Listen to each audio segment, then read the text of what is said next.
siang, Pak. Ya, selamat siang. Perkenalkan, kami dari mahasiswa Program Studi Pendidikan Guru Sekolah Dasar Universitas Pendidikan Muhammadiyah Sorong dalam rangka memenuhi tugas mata kuliah landasan pendidikan. Maka pada kesempatan ini kami ingin mewawancarai Bapak terkait topik perkembangan kurikulum di sekolah. Apakah Bapak bersedia? Ya, saya bersedia. Baik, sebelum kita mulai, bisakah Bapak memperkenalkan diri Bapak? Ya, baik. Terima kasih semuanya. Perkenalkan, nama saya Reinhard Leonardo Pais. Saat ini saya bekerja sebagai guru di SMK Negeri 1 Kabupaten Sorong, mengajar mata pelajaran fisika, dan sebagai tugas tambahan saya juga menjadi staf kurikulum di sekolah. Baik, Pak. Kita lanjut dengan pertanyaan yang pertama. Ya, silakan. Saat ini di sekolah Bapak sudah menerapkan kurikulum apa? Ya, baik. Terkait dengan kurikulum yang diterapkan di sekolah saya, khususnya SMK Negeri 1 Kabupaten Sorong, jadi sudah ada 2 kurikulum. Karena memang kurikulum yang lama adalah kurikulum 2013, itu diberlakukan untuk kelas 11 dan kelas 12, sedangkan kelas 10 sudah jalan kurikulum merdeka. Baik, Pak. Pertanyaan yang kedua, menurut Bapak mengapa kurikulum harus berubah?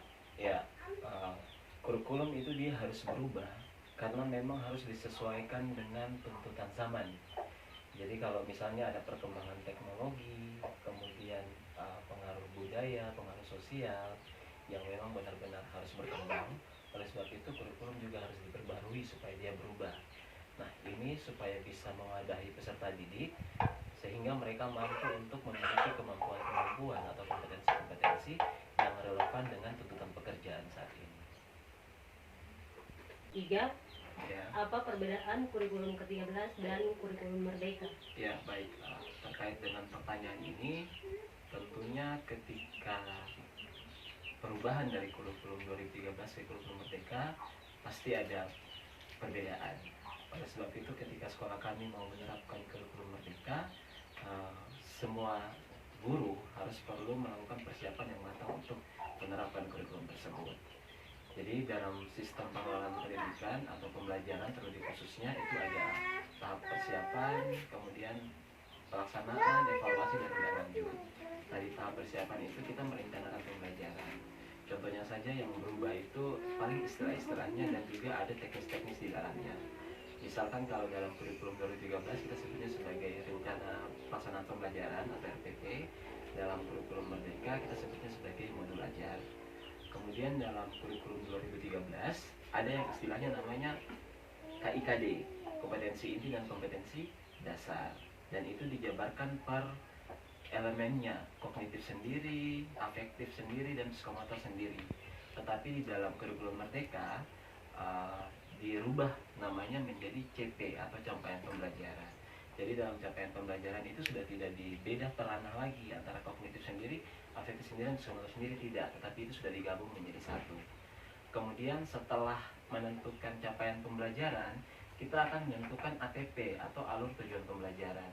Jadi alur tujuan pembelajaran itu yang akan nanti kita terapkan kepada siswa. Nah, setelah itu perbedaan yang cukup nampak juga kalau dalam kurikulum merdeka kita menerapkan TAL atau teaching at the right level. Jadi kita mengajar berdasarkan levelnya, bukan berdasarkan kelasnya. Jadi kalau misalnya level ini dalam kurikulum merdeka kita sebutnya sebagai fase. Jadi kalau di SD ada 3 fase, fase A, fase B, dan fase C. Di SMP fase D, dan di SMA adalah fase E dan fase F. Jadi kalau misalnya di kurikulum 2013 kayak kelas 1, kelas 2, kelas 3 itu pasti materinya berbeda-beda. Tapi kalau misalnya kurikulum merdeka dia per fase. Jadi sampai tuntaskan fase F baru itu bisa dikatakan tuntas untuk semua. Jadi pada dasarnya kalau misalnya kenaikan kelas memang tetap akan adanya proses perpindahan jenjang per kelas. Tetapi materinya itu dia akan berlanjut setiap fase yang ada. Jadi terlebih khusus untuk sekolah kami di SMK karena memang jenjang atas, jadinya fase E dan fase F. Jadi fase E itu pembelajaran yang terjadi di kelas 10 dan 11, sedangkan fase F terjadi di kelas 12. Seperti itu. Kemudian ada perbedaan juga terkait dengan KKM. Kalau misalnya KKM disebut di kurikulum 2013, tapi kalau misalnya di kurikulum Merdeka disebut sebagai KKTP, kriteria ketuntasan tujuan pembelajaran. Kemudian dokumen 1 untuk kalau di kurikulum 13 disebut sebagai KTSP atau kurikulum tingkat satuan pendidikan. Tetapi kalau dalam kurikulum Merdeka kita sebutnya sebagai KWSP, kurikulum operasional satuan pembelajaran. Jadi sangat ada perbedaannya. Nah, itu terkait dengan perencanaan. Kalau dalam pelaksanaannya, tentu kurikulum Merdeka ini dia lebih menekankan kepada filosofi menurut Ki Hajar Dewantoro. Artinya semua guru itu dia harus berhamba pada murid. Maksudnya berhamba itu bukan berarti kita harus ngikut murid punya maut sepenuhnya, tidak. Tetapi kita benar-benar harus menyajikan pembelajaran yang benar-benar dapat mewadahi setiap kebutuhan peserta didik secara individu. Jadi contohnya seperti ini. Misalkan kalau anak ini ternyata dia bisa untuk mengerti pembelajaran lewat video. Anak yang lain mungkin kalau gambar juga padahal sudah bisa, atau yang lainnya juga harus dijelaskan dulu baru bisa. Nah, berarti di dalam pembelajaran kita tidak bisa menerapkan satu treatment saja, tetapi kita harus menganalisis setiap perbedaan yang ada dari siswa kita. Kemudian kita harus menyajikan sesuai dengan gaya belajarnya mereka, supaya mereka juga bisa terfasilitasi untuk mencapai atau mencapai setiap kompetensi yang kita akan ajarkan. Nah, itu yang dinamakan dengan pembelajaran berdiferensiasi atau pembelajaran yang berbeda per tiap individunya. Jadi itu yang dikehendaki untuk kurikulum Merdeka jalankan. Kemudian yang unik dari kurikulum Merdeka ada namanya P5. P5 itu adalah proyek penguatan profil pelajar Pancasila. Nah, itu dimasukkan ke dalam setiap jadwal pembelajaran.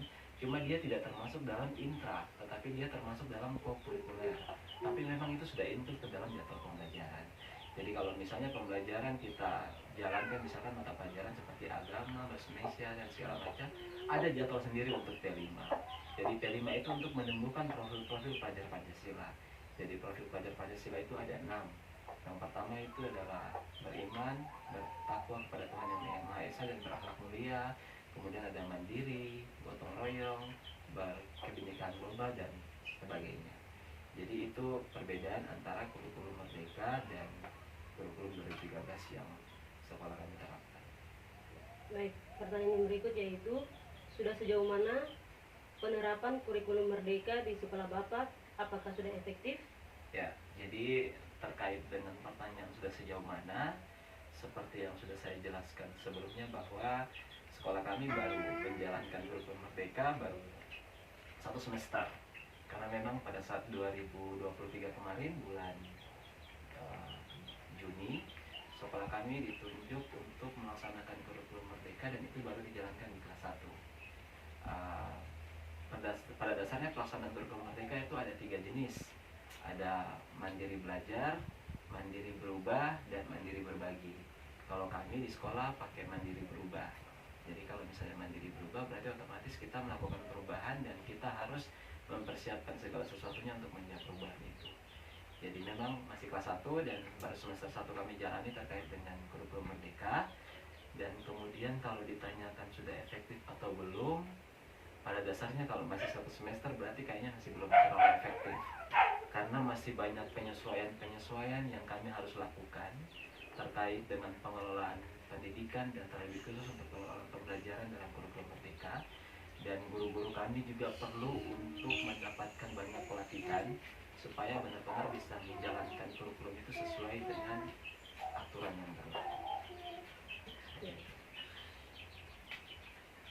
Baik, pertanyaan berikut yaitu apa kelebihan dan kendala yang dirasakan selama kurikulum Merdeka di sekolah Bapak? Ya baik, terima kasih untuk pertanyaannya. Terkait dengan kelebihan dan kendala, mungkin saya jawab kelebihannya dulu. Kurikulum Merdeka berarti pada dasarnya kita harus menyajikan pembelajaran yang bisa untuk memerdekakan siswa. Jadi istilah merdeka itu berarti terlepas dari segala macam belenggu-belenggu yang kadang-kadang kita guru menyatakan bahwa anak ini bodoh nih. Padahal pada dasarnya mungkin dia tidak terlalu bisa dalam segi yang satu, tapi mereka punya kemampuan yang lain. Yang makanya tadi seperti yang saya katakan bahwa dalam kurikulum merdeka harus dilakukannya diagnostik awal atau asesmen diagnostik, penilaian awal untuk mencari tahu kira-kira anak ini gaya belajarnya seperti apa. Apakah dia kinestetik, harus yang praktek-praktek baru dia bisa memahami, atau bahkan dia tidak bisa hanya sekedar lihat gambar saja, harus ada bunyi-bunyi, maksudnya seperti penjelasan baru dia bisa memahami. Nah, itu harus didiagnostik dari awal. Kemudian kita juga harus melihat dia punya kesiapan belajar atau readiness. Oh, kalau misalnya ketika kita menyajikan pembelajaran, misalkan kalau di SD contohnya seperti apa ya, misalkan baca tulis hitung, kadang maksudnya kita anak yang tidak terlalu paham, tidak terlalu lincah untuk mau membaca gitu, tetapi kita memaksakan mereka untuk membacakan teks gitu. Jadi otomatis itu harus harus dikenali lebih awal supaya nanti kita bisa menyajikan pembelajaran yang benar-benar bisa sesuai dengan mereka punya kesiapan belajar. Kemudian yang selanjutnya bisa terlibat dari minat. Kalau misalnya anak dia minatnya di sini, berarti memang kita harus mendukung pembelajaran yang bisa benar-benar sesuai dengan dia punya minat. Jadi kalau memang kelebihannya saya katakan bahwa itu benar-benar sudah bisa untuk mengenali setiap peserta didik berdasarkan keunikan dan potensi yang dimiliki. Dan potensi yang dimiliki itu seharusnya dimaksimalkan oleh guru supaya mereka bisa mencapai kompetensi yang kita kehendaki dengan style atau gayanya mereka. Nah, terkait dengan kekurangan, karena memang sekolah kami ini adalah mandiri berubah, jadi terkesan kayak harus berubah nih gitu. Jadi banyak sekali persiapan-persiapan yang kita lakukan secara dadakan. Akhirnya pembelajaran juga masih condong setengah merdeka dan bahkan juga setengah di kurikulum yang lama gitu. Karena memang masih belum ada penyesuaian secara utuh terkait dengan kurikulum merdeka. Kemudian kalau misalnya kita lihat dari segi penilaian juga akhirnya berbeda, rapot juga berbeda gitu. Jadi akhirnya kayak segala sesuatunya masih butuh penyesuaian. Sehingga memang kalau di kekurangan pasti masih sangat banyak terkait dengan pelaksanaan. Cuma memang kalau misalnya kekurangan itu kita tidak imbangi dengan sesuatu pengembangan, berarti kan pada dasarnya kan kita tidak akan maju gitu. Jadi karena memang sekarang sudah dituntut kurikulumnya harus kurikulum merdeka, kita menyambut itu dengan baik dan memang kita tahu secara teori bahwa ini kurikulum yang sangat relevan dengan perkembangannya anak-anak. Oleh sebab itu mau tidak mau guru-guru harus belajar lagi, harus ikut pelatihan lagi supaya kurikulum merdeka itu dapat dilaksanakan di sekolah yang lebih baik. Ya, masuk ke pertanyaan ke-7.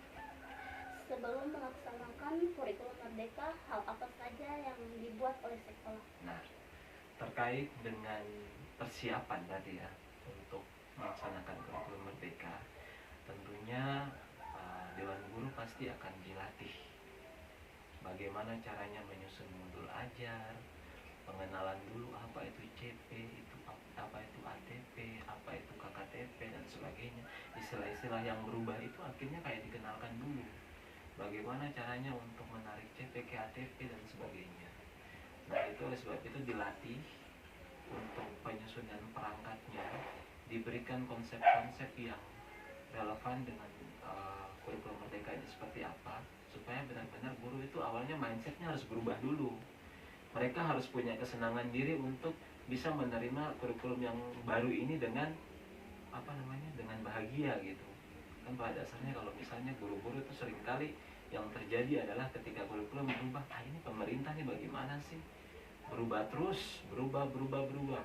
Padahal memang seperti yang saya katakan bahwa ketika berubahnya kurikulum kan berarti disesuaikan dengan tuntutan zaman, tuntutan pekerjaan atau tuntutan masa kerja ke depannya seperti apa gitu.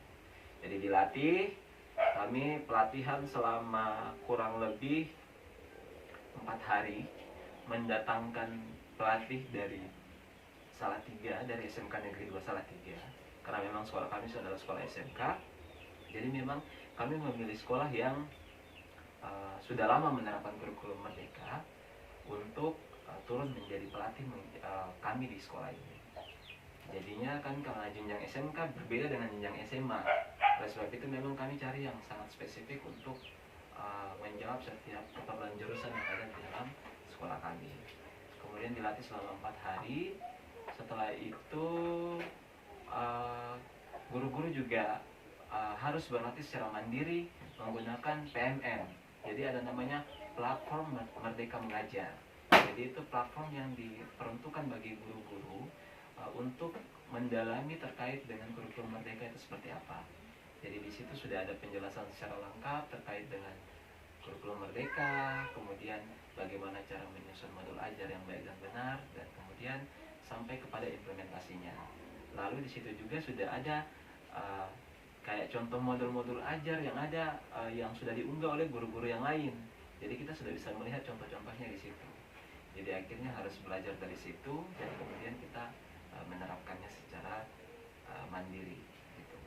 Jadi memang kalau mau dibilang peralihan berarti kita harus melakukan persiapan yang matang dari segi SDM-nya, dari gurunya harus dilatih, kemudian dari segi persiapan untuk sarana dan prasarana juga harus sudah baik, dan perencanaan pengelolaan struktur kurikulum di sekolah untuk dijalankan juga itu harus benar-benar harus dikelola dengan baik dan harus dijelaskan kepada semua guru supaya pelaksanaannya itu bisa lebih efektif. Jadi seperti kali lagi saya katakan bahwa persiapannya memang harus benar-benar matang untuk pelaksanaan kurikulum yang baru. Pertanyaan terakhir, apa harapan Bapak agar penerapan kurikulum Merdeka berjalan lebih efektif ke depannya? Ya, jadi terkait dengan harapan, tentunya sebagai seorang guru saya berharap bahwa yang baik-baik saja gitu. Jadi harapannya memang ke depannya sekolah kami ini bisa benar-benar menjalankan kurikulum Merdeka itu dengan baik, dan bukan cuma sekedar menjalankannya saja, tetapi dia bisa mendapatkan hasil yang terbaik juga dari apa yang ditunjukkan oleh peserta didik.